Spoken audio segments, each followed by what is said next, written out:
This ends now. Now. Delilah Thornfield storms into my garage party. Phone already dialing 911. I'm shutting down this illegal operation. I watch our HOA dictator destroy what should be a perfect evening.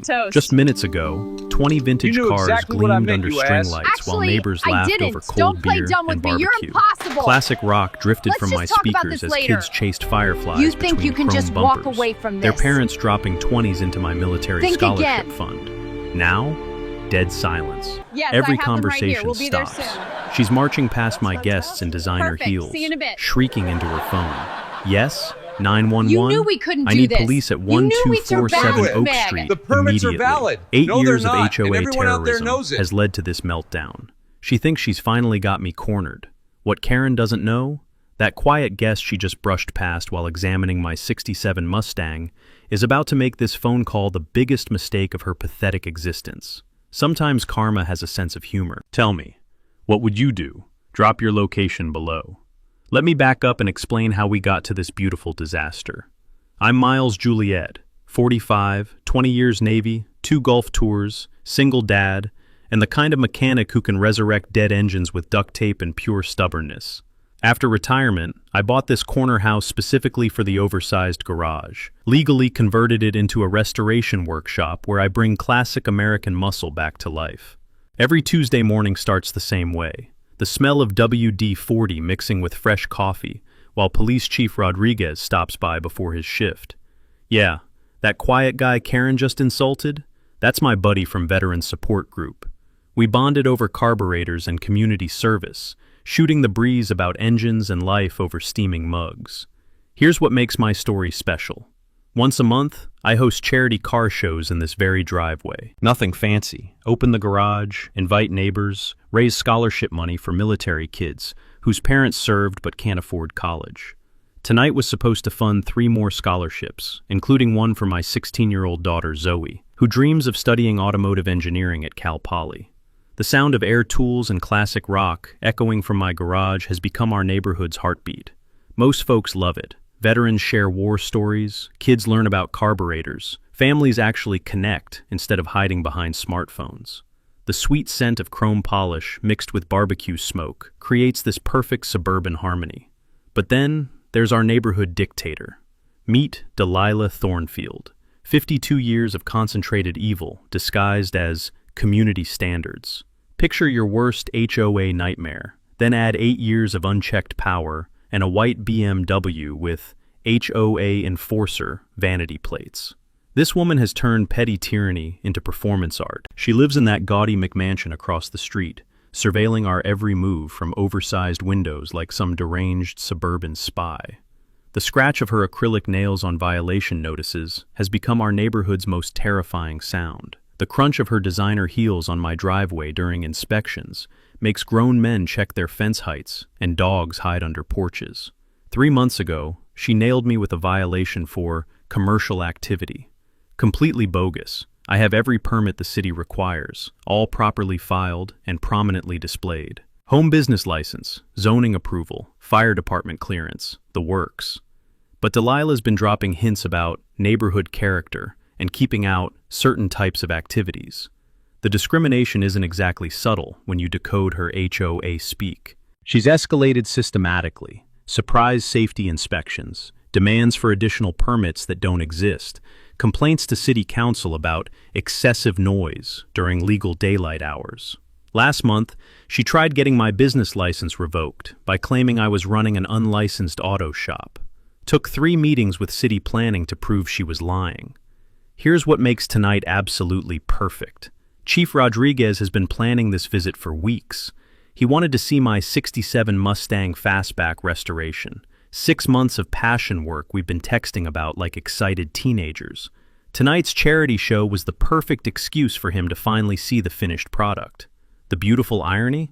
While Karen's been photographing his unmarked Crown Vic every Tuesday morning, filing complaints about suspicious vehicles, she never bothered running the plates, never realized her dangerous element is the guy who signs every cop's paycheck in our jurisdiction. Tonight, Chief arrived early, wearing jeans and work boots, just another car enthusiast blending with the crowd.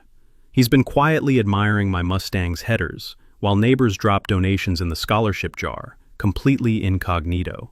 20 classic cars, perfect weather, kids laughing, community coming together for a great cause, until our HOA terrorist decided to launch her final assault on the wrong veterans charity. Sometimes the universe has a twisted sense of justice, and tonight, Delilah Thornfield is about to learn that lesson the hard way. Karen's first real attack came 2 weeks after my last charity show, and she hit me with the bureaucratic equivalent of shock and awe. Picture this. I'm in my garage at 7 a.m., coffee steaming in the crisp morning air, when my doorbell starts ringing like someone's reporting a house fire. Standing on my porch is some nervous city planning clerk, clutching a manila folder thick enough to stop a bullet. Mr. Juliet, I need to inform you that we've received multiple complaints about potential zoning violations at this address. We're required to conduct an emergency review of all your permits. Multiple complaints. From one person, filed on the same day, all written in that distinctive chicken scratch I'd learned to recognize from monthly HOA violation notices. Karen had carpet-bombed every department in City Hall: building and safety, fire marshal, business licensing, code enforcement, even the environmental health department. 47 separate complaints, claiming everything from unlicensed commercial activity to hazardous waste storage. She demanded an emergency review of my permits like I was running a cartel instead of helping military kids pay for college. The smell of fresh paperwork and bureaucratic desperation filled my garage as 3 different inspectors combed through my workspace, looking for violations that didn't exist. But here's where Karen made her first catastrophic mistake. She got sloppy with her harassment pattern. The city planning officer, a genuinely decent guy named Steve Morrison, pulled me aside after finding everything perfectly code compliant. Look, Marcus, I probably shouldn't tell you this, but we've seen this exact pattern before. Same complainant, same format, targeting different homeowners. This makes complaint number 47 from the same address this year. 47 complaints against 8 different neighbors, all minorities, veterans, or anyone who didn't genuflect before Queen Karen at HOA meetings. Steve quietly slipped me a Freedom of Information Act request form. Might want to see what else she's been filing, he said with a knowing wink. Public records can be very educational. That's when I remembered something my Navy buddy told me about fighting corrupt officials. Always follow the paper trail, because entitled people always document their own crimes. I spent the next week becoming a paperwork detective, and what I discovered was absolutely beautiful. Karen hadn't just been targeting me. She'd been running a systematic harassment campaign against anyone who dared challenge her HOA authority. The Martinez family got hit for excessive landscaping after questioning her contractor choices. Tommy the firefighter got cited for improper vehicle parking after voting against her fee increase. Mrs. Patterson got reported for nuisance animal violations because her cat occasionally wandered into Karen's flower beds. The pattern was unmistakable. Dissent against HOA royalty meant bureaucratic warfare. But here's what Karen didn't know about selective enforcement, something I'd learned during my own permit research. When HOA boards only enforce rules against certain residents while ignoring identical violations by their allies, that's textbook discrimination under federal fair housing laws. Document it properly, and you can trigger civil rights investigations that make IRS audits look like friendly visits. I started photographing everything, and the deeper I dug, the more ammunition I found. Karen's own property had an unpermitted deck addition violating 3 building codes. Her precious BMW regularly blocked fire lanes during HOA meetings. Her landscape lighting exceeded city brightness ordinances by 200%. Meanwhile, Karen doubled down on crazy.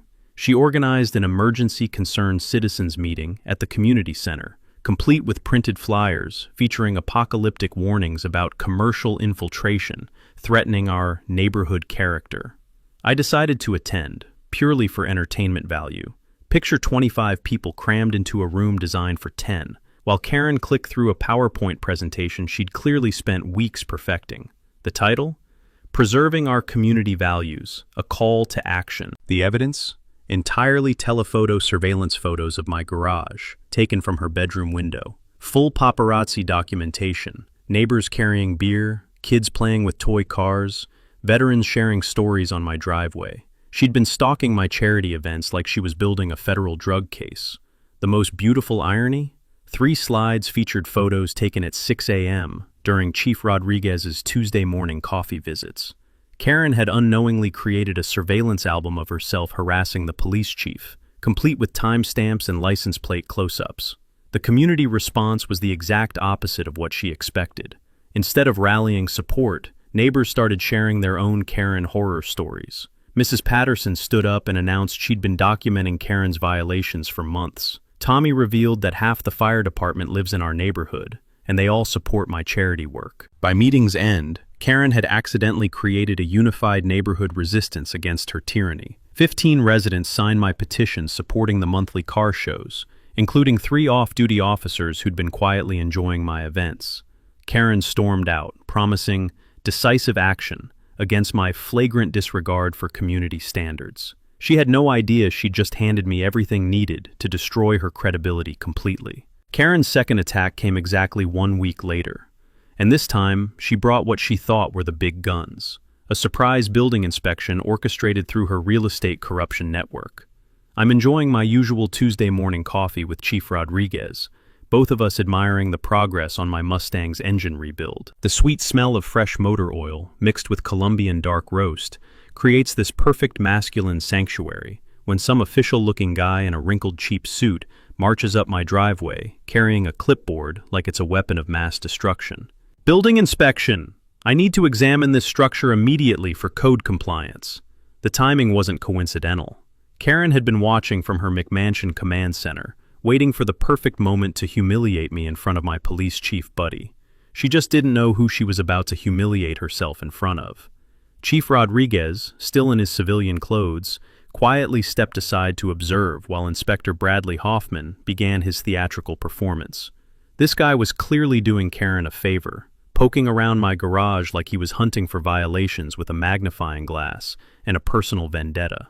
"This electrical work looks questionable," Hoffman announced, examining my professionally installed 240-volt outlets. "These permits seem irregular." That's when Chief Rodriguez casually walked over, still holding his steaming coffee mug. "Morning, Brad. Interesting inspection technique you've got there." The color drained from Hoffman's face faster than oil from a blown gasket. Turned out Bradley knew exactly who Chief Rodriguez was, and apparently had some history with the department that made him sweat through his polyester shirt.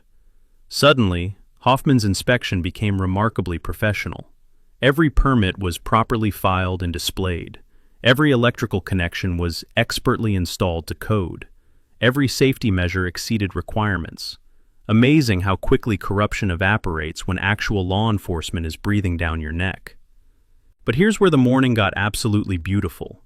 As Hoffman packed up his fraudulent inspection, he pulled me aside for what he thought was a private conversation. The desperate scratch of his pen on forms filled the awkward silence as he whispered, "Look, Mr. Juliet, I should probably tell you something. Your HOA president offered me guaranteed referral bonuses if I found violations today. Said her real estate business could send me lots of work if I helped with your problem." Attempted bribery of a city official. Using professional connections for personal vendettas. I could practically hear the real estate licensing board sharpening their disciplinary knives. Chief Rodriguez overheard every word, and that subtle smile spreading across his face told me he was mentally filing away some very useful information for later. I spent that afternoon diving into real estate ethics research, remembering something my attorney buddy once mentioned about professional licensing accountability. During my Navy days, I'd learned that corrupt officials always leave paper trails, and licensed professionals are especially vulnerable because their livelihoods depend on maintaining clean records. Real estate agents face automatic license review when they leverage business relationships for personal disputes. When agents use their professional connections to harass neighbors, that's immediate grounds for disciplinary action and potential permanent license suspension. These violations stick to your record forever, making future employment in real estate virtually impossible. I filed my ethics complaint that evening, complete with Hoffman's written statement about Karen's attempted bribery, professional misconduct, abuse of position, attempted corruption of city officials. Karen had managed to violate 6 different ethics rules in one spectacular morning.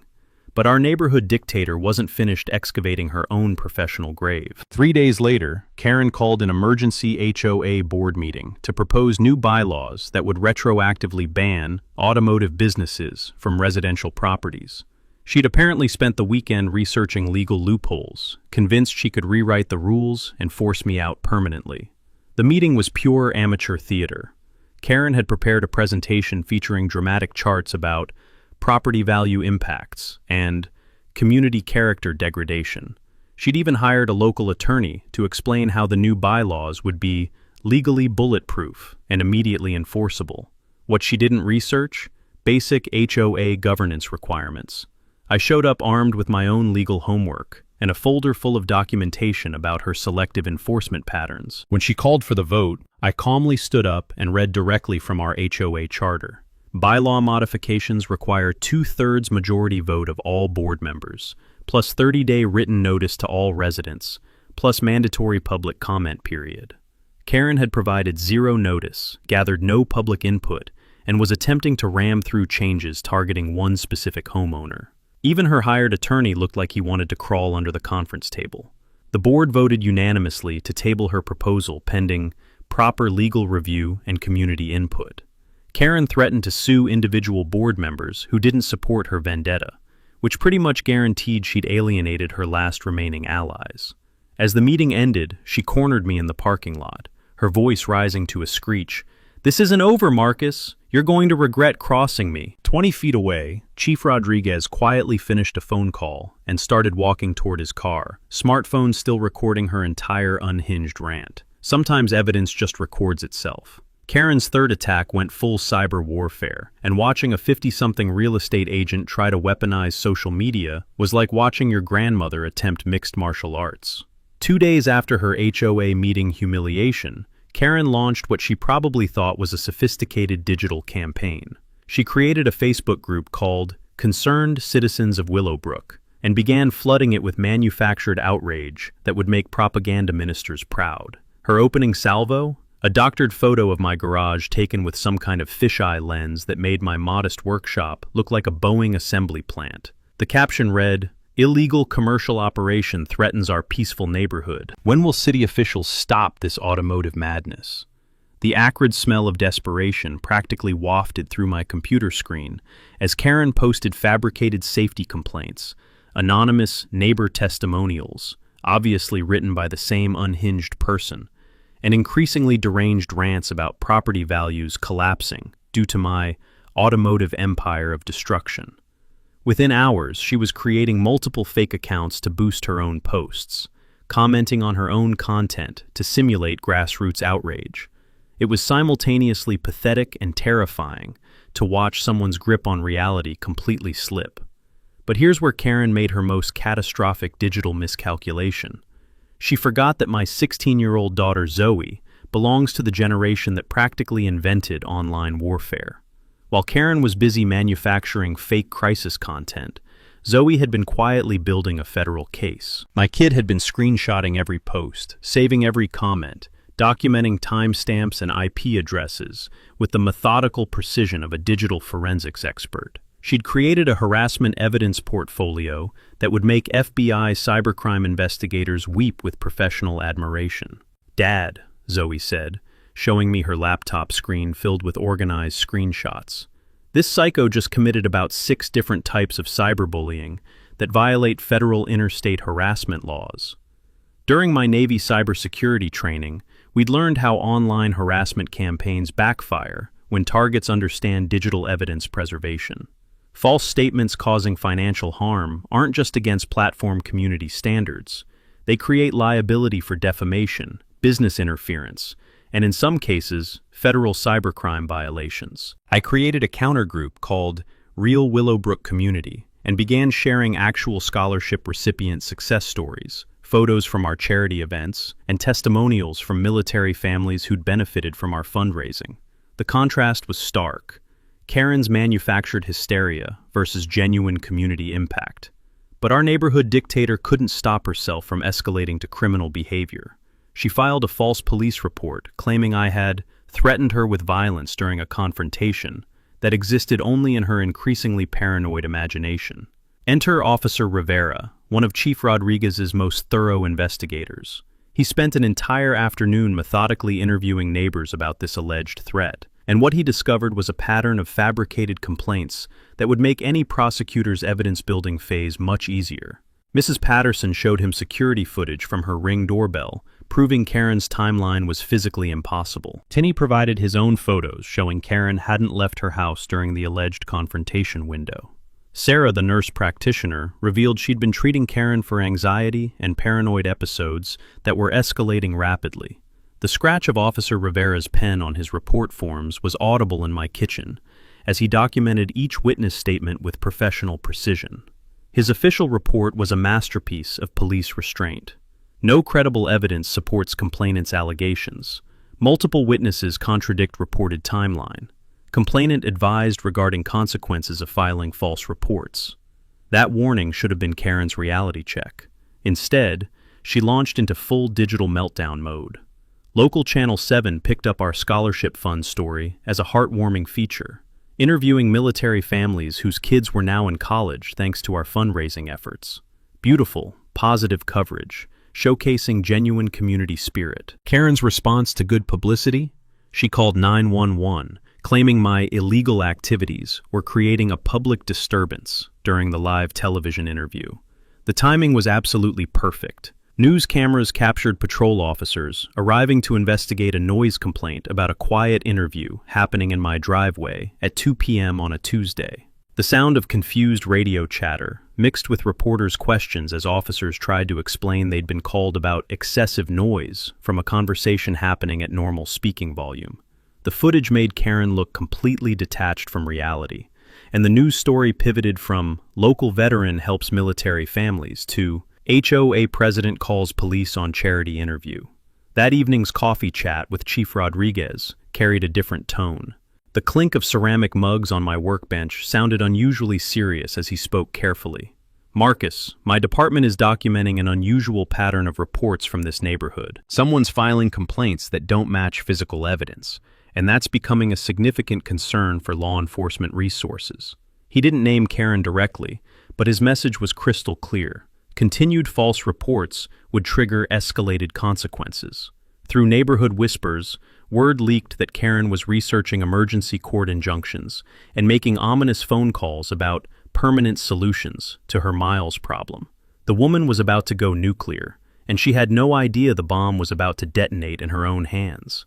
The breakthrough that changed everything came from the most unlikely source. Mrs. Patterson, our neighborhood's retired school treasurer, knocking on my door at 8 a.m. with a manila folder thick as a phone book and the satisfied expression of someone who just cracked the Watergate conspiracy.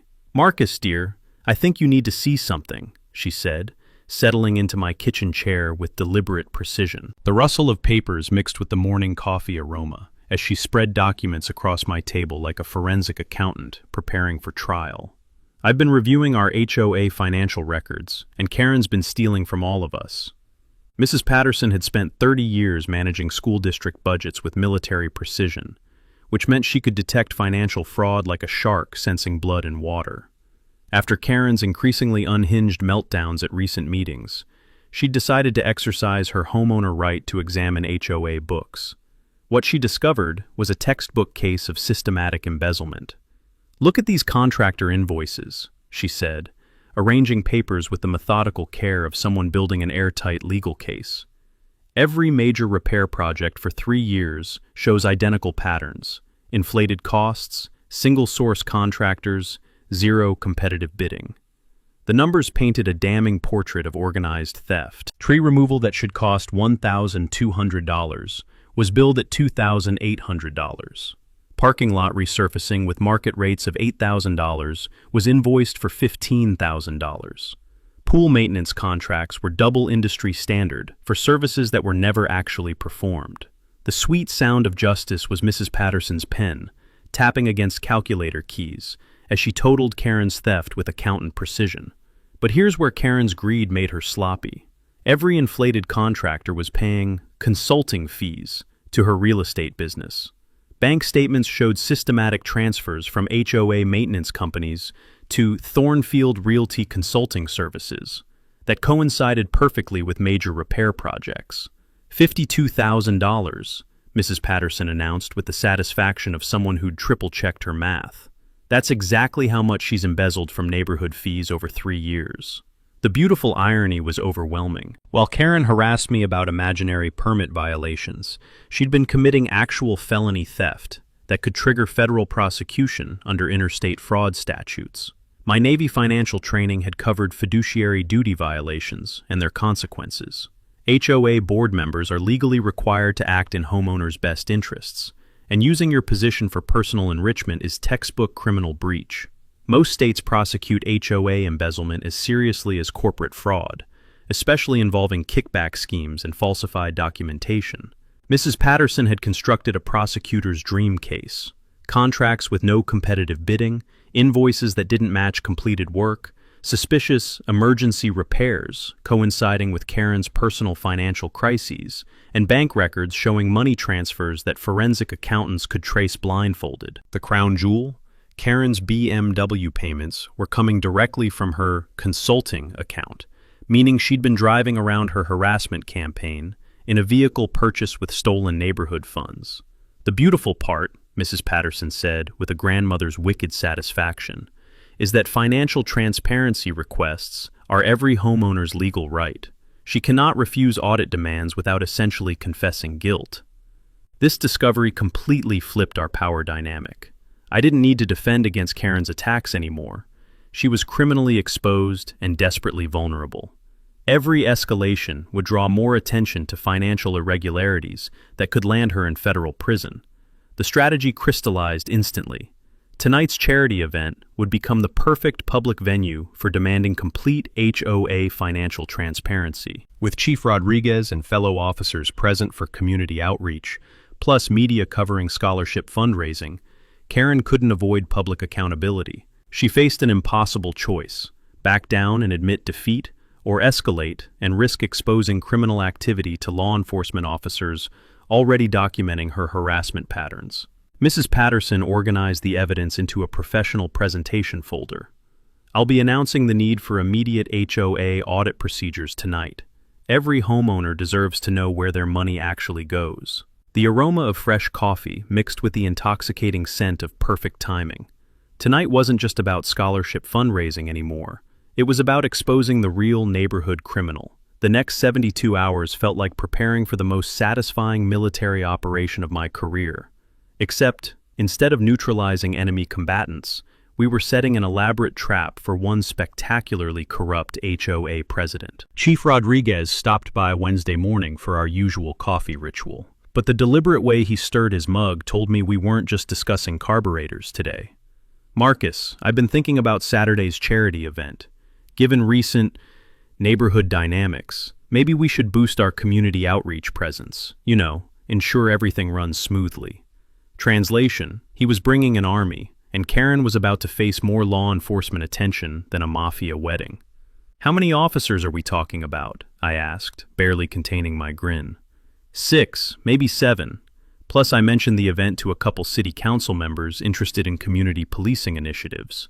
Oh, and that investigative reporter from Channel 7 wants to do a follow-up piece about veteran scholarship programs. Beautiful. Karen was about to have her nervous breakdown in front of half the city's leadership, with live television coverage. The intoxicating aroma of motor oil and impending justice filled my garage as we coordinated logistics. Chief Rodriguez would arrive early in his restored 1970 Plymouth Cuda, a gorgeous chunk of American muscle that would establish his presence as genuine car enthusiast, not just official babysitter. Zoe threw herself into preparation with the focused intensity she usually saved for dismantling electronics. My daughter had evolved from sweet teenager into a digital warfare specialist, creating QR codes linking to our scholarship fund, HOA financial evidence, and her museum-quality collection of Karen's online harassment campaigns. "Dad, I've organized everything into prosecution-ready categories," she explained, laptop screen glowing with meticulously labeled evidence folders. Social media harassment, false police reports, attempted bribery, financial embezzlement. This psycho's created a masterclass in federal HOA crime. The rapid-fire clicking of her keyboard mixed with classic rock as she designed poster boards showcasing our charity's community impact. Each display featured QR codes, allowing attendees to access Karen's criminal evidence with simple phone scans. Tommy, the firefighter, coordinated the car convoy with emergency responder efficiency, organizing 30 classic vehicles from across the county. His network meant we'd have cops, firefighters, paramedics, and dispatchers attending as genuine enthusiasts, not official oversight. Karen would be surrounded by law enforcement without realizing it. Mrs. Patterson handled catering like the organizational ninja she'd always been. But more importantly, she was weaponizing her financial evidence into a PowerPoint presentation that would make FBI forensic accountants weep with professional admiration. "I've simplified the embezzlement proof into charts any homeowner can understand," she announced over her printer's mechanical symphony. $52,000 stolen through contractor fraud, with bank records showing direct deposits to Karen's personal accounts. Here's where our planning got deliciously diabolical. We'd learned Karen's surveillance schedule and deliberately timed setup during her peak window watching hours. She'd witness the preparation, see official vehicles arriving, watch media trucks positioning, and slowly lose what remained of her sanity. Sarah, the nurse practitioner, managed guest coordination with medical precision, sending formal invitations to city officials, local media, and every veteran organization within driving distance. Her attention to detail ensured we'd have exact attendance numbers for permit compliance. Karen couldn't claim we'd violated any regulations. The permits themselves were strategic masterpieces. Written police department approval for street closure, fire department clearance for lighting, city council endorsement for fundraising, environmental health approval for food service. Every document professionally framed and displayed where Karen couldn't possibly miss them. But the real genius was our information warfare campaign. We'd let carefully crafted rumors leak through neighborhood gossip channels that tonight's event would feature major announcements about community transparency and accountability. Karen wouldn't resist inserting herself into whatever drama she imagined brewing. Zoe's custom t-shirts reading "Community Transparency" with QR codes to HOA financial records were pure evil genius. They looked innocent enough, but functioned as walking advertisements for Karen's criminal activity. The final coordination meeting happened Friday evening in my garage, surrounded by gleaming chrome and the electric anticipation of justice about to be served. Chief Rodriguez, Mrs. Patterson, Tommy, Sarah, and Zoe gathered around my workbench like a military planning committee, if military committees specialized in destroying suburban tyrants. "Remember," Chief Rodriguez said with professional calm, "we're conducting community outreach and charity support. Whatever else occurs is simply natural consequences of poor decision-making." Tommy couldn't suppress his firefighter's grin. "Think she'll actually show up?" "Oh, she'll show," I replied, breathing in the sweet mixture of fresh coffee, chrome polish, and perfectly laid plans. Karen can't resist an audience for her drama. She'll walk right into her own public execution. The beautiful irony? After months of Karen trying to destroy my charity events, we were using her final attack as the venue for her complete annihilation. Sometimes, karma doesn't just knock, it brings friends and builds a stage. Friday night at 2:47 a.m., my security system erupted like a digital alarm clock from hell, and motion-activated cameras captured Karen Thornfield, skulking around my garage dressed like a suburban ninja, black yoga pants, tactical flashlight, and a Home Depot toolbox that probably cost more than most people's car payments. I watched from my bedroom window as our neighborhood dictator attempted electrical sabotage with all the technical competence of a toddler performing brain surgery. The soft scrape of wire cutters against metal sounded through my slightly open garage window as she fumbled with my breaker panel like she was defusing a bomb instead of trying to ruin a charity car show. The delicious irony? Karen had no clue about my military-grade backup generator system installed after Hurricane Rita. My Navy training emphasized redundancy in mission-critical systems, and tonight's charity event definitely qualified as essential operations. Her sabotage attempt was so pathetically amateur, I almost felt secondhand embarrassment. Watching a 50-something real estate agent commit felony vandalism while wearing designer athletic wear was like watching your tax accountant attempt Delta Force training. The acrid smell of her expensive perfume lingered in my garage the next morning, mixing with motor oil and the sweet scent of evidence collection, as I downloaded security footage that would make prosecutors weep with joy. But Karen's desperation reached truly spectacular heights when she launched a character assassination campaign that would make political hit squads proud. Saturday morning at 6 a.m., she was speed-dialing neighbors with urgent warnings about my dangerous PTSD episodes and violent veteran behavior. According to Karen's delusional narrative, I was some unstable war criminal threatening neighborhood children and property values. The harsh ring of Mrs. Patterson's landline interrupted my coffee ritual as she called to relay Karen's latest psychological warfare attempt. That woman called claiming you'd been making threatening gestures and talking to yourself in the garage. I told her the only person having conversations with imaginary enemies around here was her, and hung up. But Karen had catastrophically miscalculated our community demographics. Our neighborhood included multiple veterans, active duty military families, and people who understood the difference between PTSD and someone having a complete psychotic break in real time. The American Legion post down the street issued a formal statement supporting my charity work within hours. The VFW chapter where I volunteer sent official representatives to tonight's event. 3 veteran organizations pledged donations specifically because they'd heard about Karen's anti-military harassment campaign. Her veteran-bashing strategy backfired so spectacularly that she'd accidentally created a patriotic rally effect, tripling our expected attendance and generating media interest in her discrimination against military families. But our unhinged HOA dictator wasn't finished committing federal crimes before lunch. Around noon, she attempted to bribe Building Inspector Bradley Hoffman again, this time with a written proposal offering guaranteed real estate commissions worth $50,000 annually if he found serious safety violations at tonight's event. What Karen didn't realize? Hoffman had contacted Chief Rodriguez about her previous bribery attempt and agreed to wear FBI-quality recording equipment for any future interactions.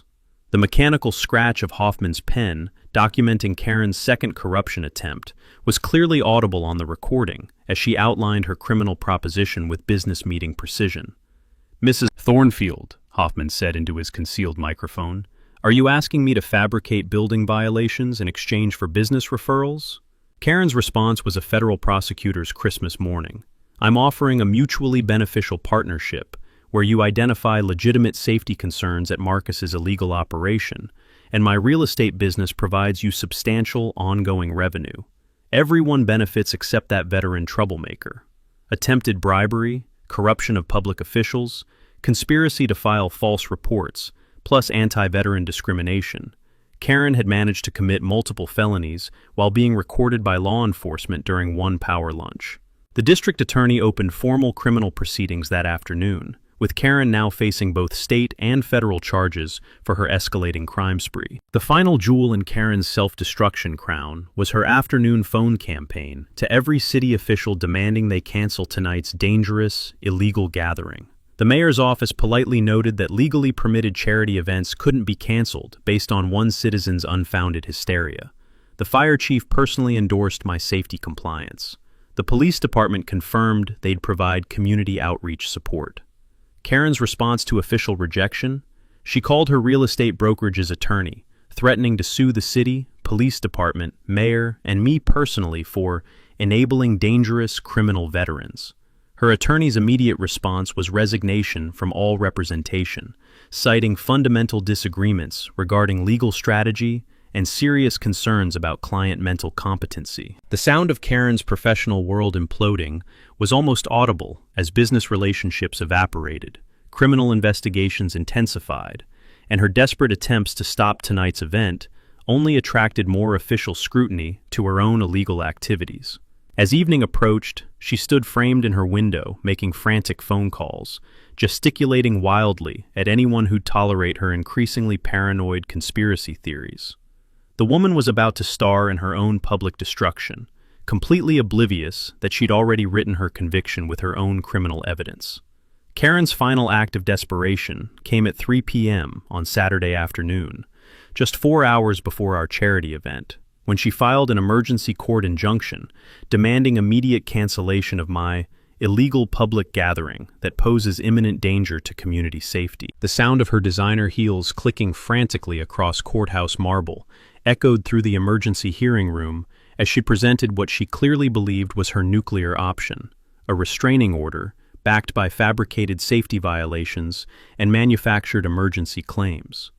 Judge Patricia Hernandez, a no-nonsense family court veteran who'd probably seen every variety of suburban crazy, listened with increasing skepticism as Karen's hastily hired attorney presented a case built entirely on paranoid delusions and vindictive fiction. "Your Honor," Karen's lawyer began nervously, "my client has documented evidence of unsafe conditions, unpermitted activities, and threats to neighborhood welfare." The evidence was a masterpiece of desperate fabrication. Blurry photos taken from Karen's bedroom window, printouts of my perfectly legal permits with handwritten notes claiming they were suspicious, and witness statements from neighbors who later denied ever speaking to Karen about safety concerns. Judge Hernandez's response was swift and surgical. "This court finds no credible evidence supporting petitioner's claims. These permits appear properly filed and displayed.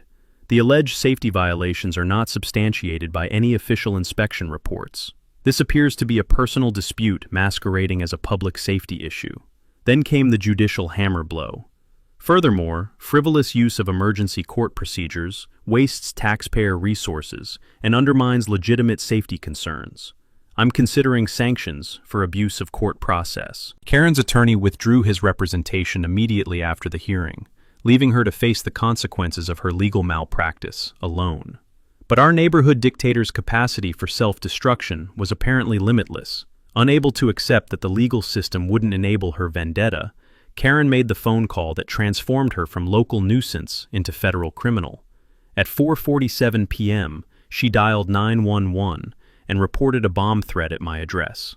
"There's going to be an explosion at 1247 Oak Street," she screamed into the phone, disguising her voice with a handkerchief like she was auditioning for a 1940s gangster movie. "Someone's planted explosive devices in that garage. People are going to die."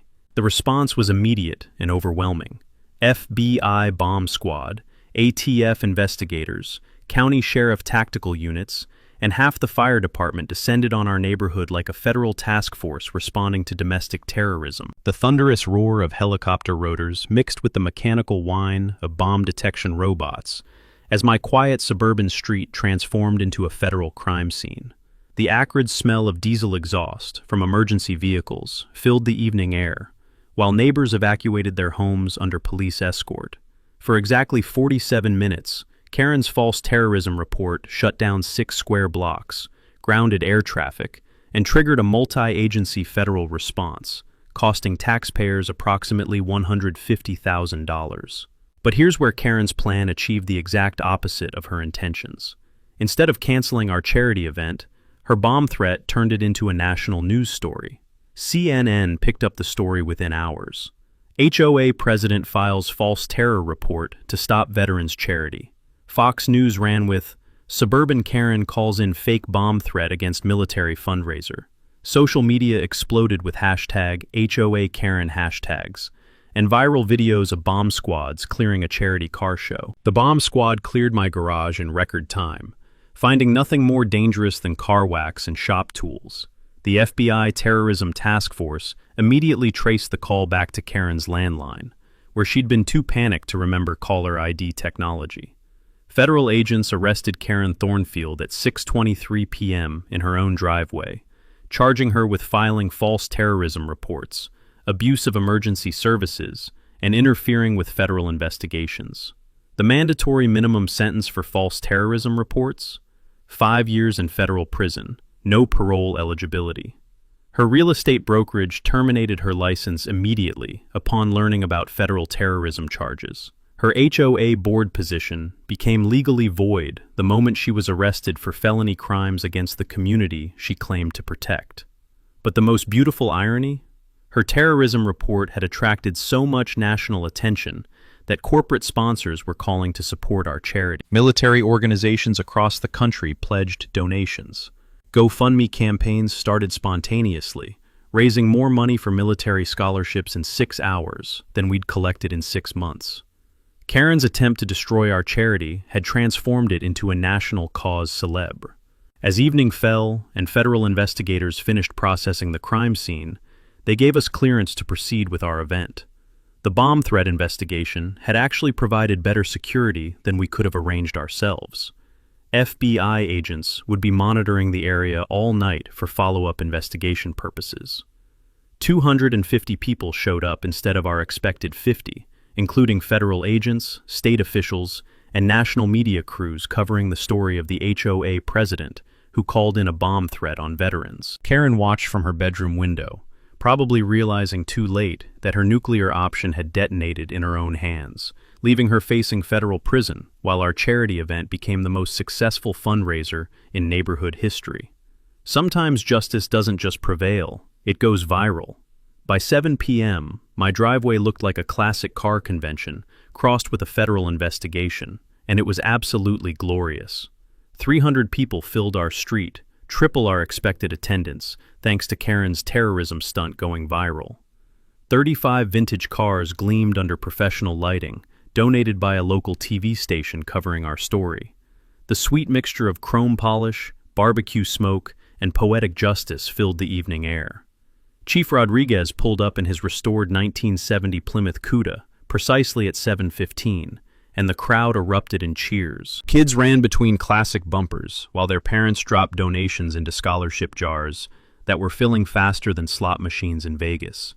Veterans shared stories, families laughed, and genuine community spirit radiated from every corner of what Karen had tried to destroy. The irony was perfect. Her bomb threat had provided us with better security than we could have arranged ourselves.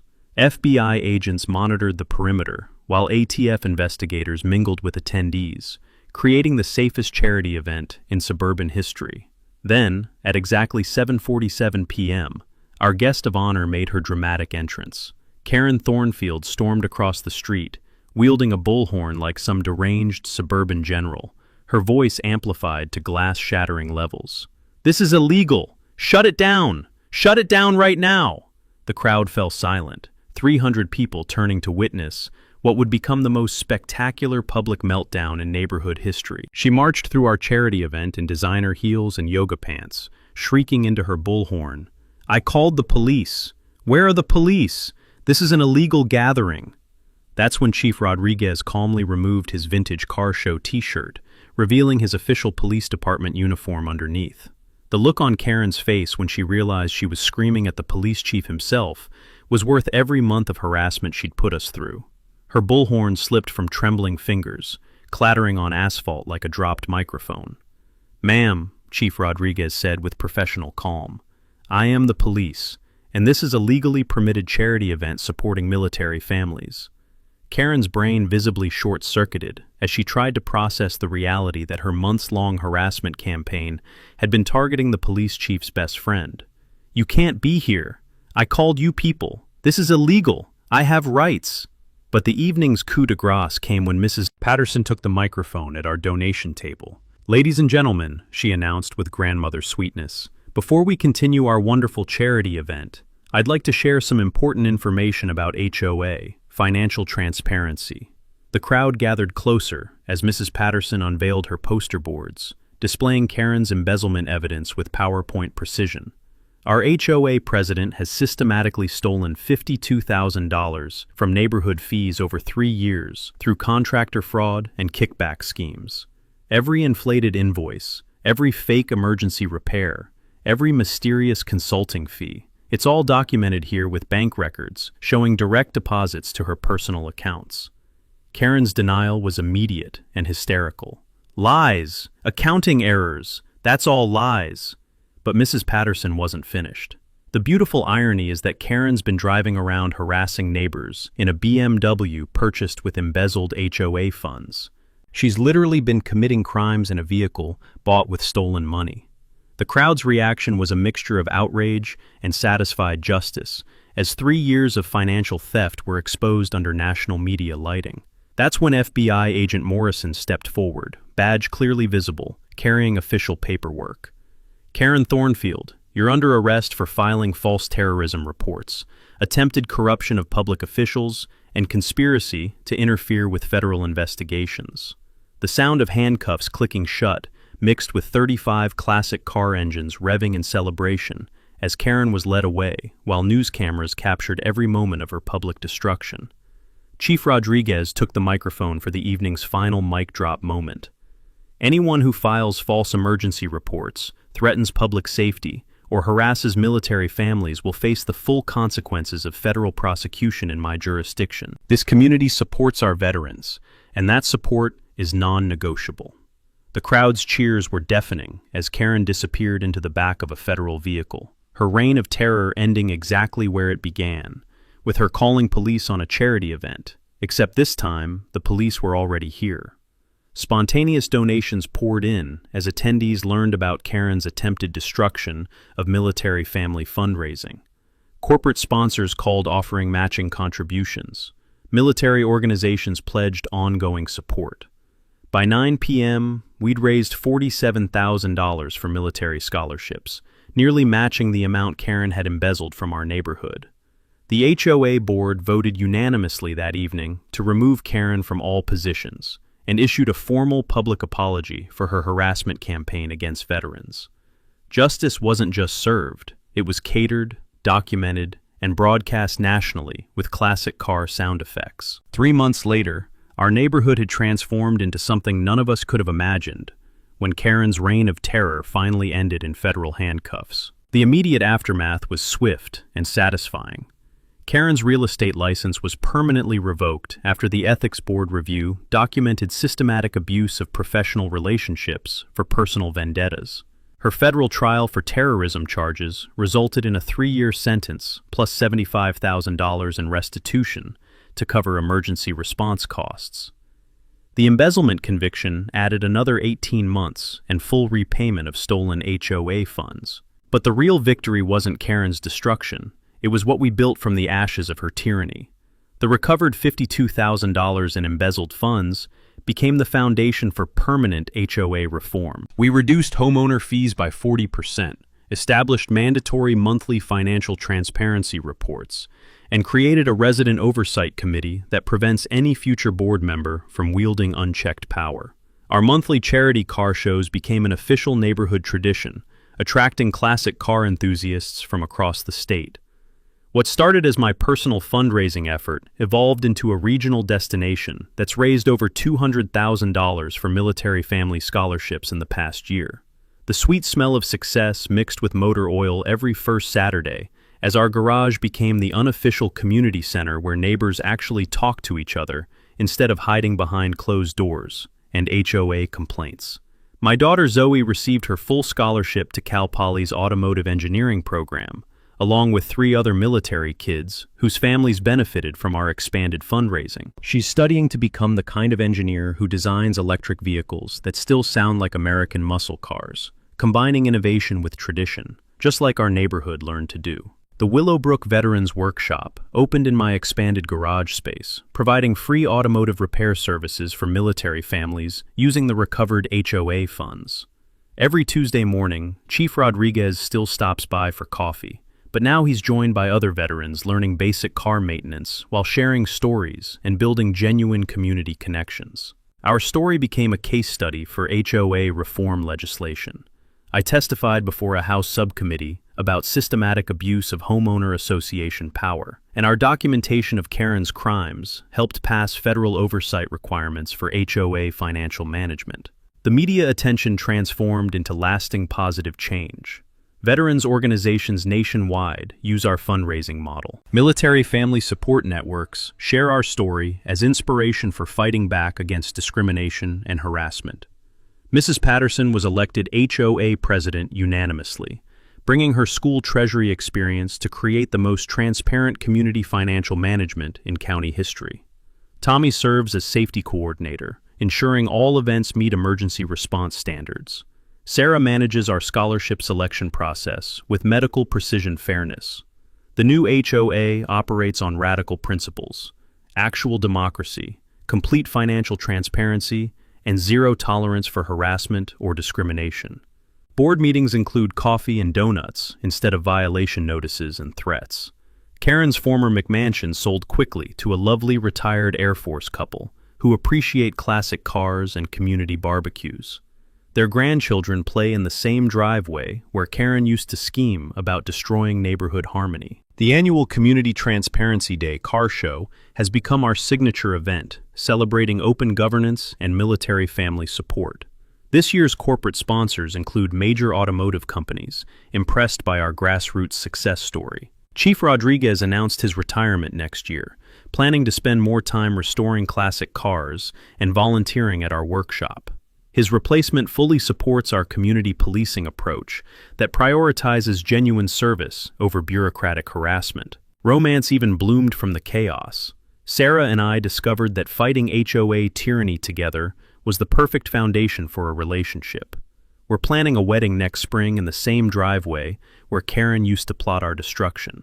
The reception will feature classic cars, military honor guards, and absolutely zero HOA drama. Every morning I wake up in a neighborhood where people help instead of harass each other, where veterans are honored instead of discriminated against, and where community spirit thrives instead of dying under petty tyranny. Karen Thornfield taught us something valuable. Sometimes the worst people accidentally create the best opportunities for positive change. You know what really gets me? This wasn't about solar panels. This was about a man keeping the last promise he made to his dying wife. Meyer worked 30 years for Pacific Gas and Electric, keeping entire cities power up. But in his own neighborhood, HOA President Vivian Blackwell decided his wife Sarah's environmental dream needed her personal approval. Here's the beautiful irony. While Vivian spent 6 months harassing Meyer over unauthorized electrical work, the city was operating their main transformer on Meyer lands with an expired easement. She was demanding they shut down his legal solar panels on property where they themselves was trespassing. That $50 a day fine, the lawyer fees, on fund by Meyer on HOA dues. The man was paying to be terrorized in his home. But Meyer had patience. 30 years of dealing with power thieves taught him to document everything and let criminals hang themselves. When Vivian finally grabbed the bolt cutters and destroyed city infrastructure, she handed him further evidence of her complete meltdown. 2 minutes from vandalism to handcuff, justice served with perfect poetic timing. Drop your HOA nightmare below. Hit like if home ownership still means something. Subscribe for more David vs. Goliath stories. Sometimes one promise can power an entire revolution.